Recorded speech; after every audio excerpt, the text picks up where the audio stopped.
This structure is known as ligament, and ligament का जो ये आउटर स्ट्रक्चर है this is known as, very important, ये बना है हमारा tunica albuginea. You have already studied in testis also, in male also, what is tunica albuginea, so that is why I am not going to tell you again. This is tunica albuginea, and इसके बीच में this part जो ये एक point आपको दिख रहा है, this one is known as germinal epithelium. That is also you have studied in male reproductive part, germinal epithelium. Now अब यहाँ पे हम स्टेजेस देखेंगे in one ovary. This is the structure of an ovary, and ovary में ही development हो रहा है, तो मैं आपको एक ही ओवरी में सारे डेवलपमेंट वन बाय वन दिखा दूँ. ठीक है, थोड़ा कैमरा यहाँ को करो.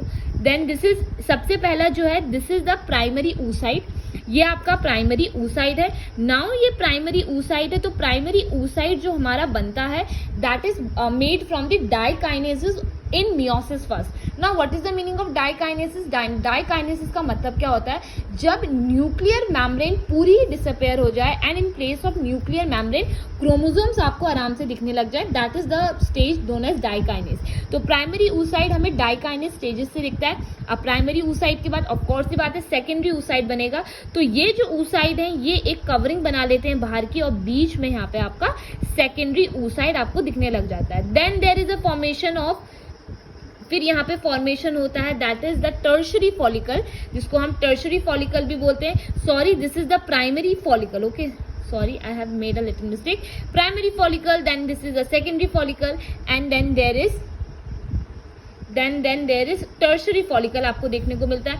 टर्शरी फॉलिकल के बाद आपको दिखने को मिलेगा दैट इज द मैच्योर, जो ये जो आपका कवरिंग जो होगी फॉलिकल में वो बहुत ज्यादा हो जाएगी, वो आपका ग्राफियन फॉलिकल बन जाएगा. Again it is a very important topic, Graafian follicle. Graphene follicle के बाद आपके पास टू स्ट्रक्चर बनते हैं, जो एक में आपका न्यूक्लियस अवेलेबल होगा, एक में न्यूक्लियस अवेलेबल नहीं होगा, and these structures are known as corpus. Okay, ये कॉर्पस है. अब ये कौन सा कॉर्पस है वो हम आगे चल के देखेंगे, और ये पूरा स्ट्रक्चर आपका कहलाता है ओवरियन फॉलिकल. नाउ जो थीका सेल्स हैं वो ही स्टोर्मा का फॉर्म करते हैं, या हम ये बोल सकते हैं theca cells are formed by stroma.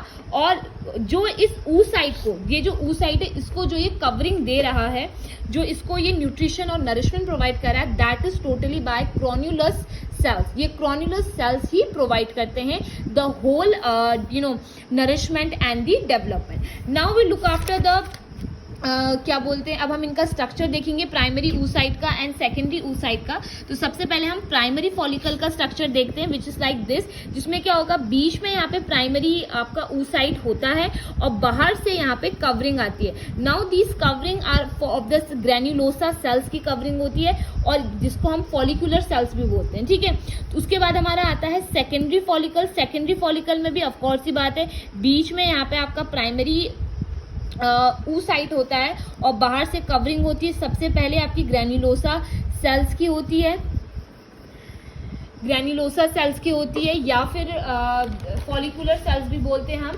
और फिर बीच में इन ग्रेन्युलोसा सेल्स की कवरिंग और प्राइमरी oocyte के बीच में ये जो मैंने आपका बनाया है यहाँ पे प्रेजेंट होता है, very important, that is the theca cell. Now mature follicle और ग्राफियन फॉलिकल जो है वो उसका स्ट्रक्चर अ लिटिल कॉम्प्लिकेटेड है, जिसमें यहाँ पे सब में अभी हमने पढ़ा कि प्राइमरी oocyte प्रेजेंट था, बट यहाँ पे सेकेंडरी oocyte प्रेजेंट होता है, दिस वन. और सेकेंडरी oocyte को एक कवरिंग करी जाती है, कवरिंग दी जाती है. ये कवरिंग जो होती है that is by the cumulus oophorus, जिसको हम बोलते हैं ल्यूम्यूलस oophorus की कवरिंग से. And then this covering is, फिर आगे चल के ये और कवर्ड होती है, और ये कुछ कवरिंग फिर से कवर्ड होती है. ये कवरिंग जो कहलाती है that is known as theca. इसको हम थीका इंटरना बोलते हैं, थीका इंटरना. और बाहर की जो एक और कवरिंग होती है this is known as theca externa. Okay, now इस बीच में एक लिक्विड प्रेजेंट होता है जिसको हम बोलते हैं एंटेरम. एंट्रम जो एक लिकर फॉलिकल होता है, और ये जो प्राइमरी oocyte की कवरिंग होती है ये वाली, इसको हम बोलते हैं जोना पेल्यूसिडा. वेरी इंपॉर्टेंट, ये जो जोना पेल्यूसिडा है ये ग्लाइकोप्रोटीनियस होता है, इसका मतलब है कि ये ग्लाइको और प्रोटीन से बना होता है। नाउ अभी मैंने आपको बताया कि जो प्राइमरी oocyte है वो हमारा डाइकाइनेसिस ऑफ मियोसिस फर्स्ट में बनता है, तो सेकेंडरी oocyte जो है वो हमारा बनता है that is the metaphase second of meiosis second. Then there is another stage known as ovulation. Now it is a very simple topic. Ovulation का मतलब क्या है, जब ओवम या फिर सेकेंडरी oocyte जब रिलीज होते हैं, और जब रिलीज होते हैं जैसे वो रिलीज हो रहे हैं उसी टाइम पे graphene follicle which is a mature graphene follicle वो रप्चर हो जा रहा है, और जब वो रप्चर हो रहा है तो उसके बाद सीधे कहाँ जा रहा है, in that is fallopian tube में जा रहा है। This is known as ovulation. Okay, now इसके बाद अभी हमने देखा कि हमारा प्राइमरी oocyte बन गया, प्राइमरी फॉलिकल बन गया, secondary, tertiary and then Graafian follicle. Now there is a formation of corpus luteum. तो दो टाइप के कॉर्पस होते हैं, एक होता है आपका कॉर्पस ल्यूटियम। कॉर्पस ल्यूटियम जो होता है वो एक येलो बॉडी होती है, और जो कॉर्पस एल्ब्यूजिनिया होता है, एल्बियंस होता है, सॉरी एल्ब्यूकेंस होता है, वो आपका वाइट बॉडी होता है।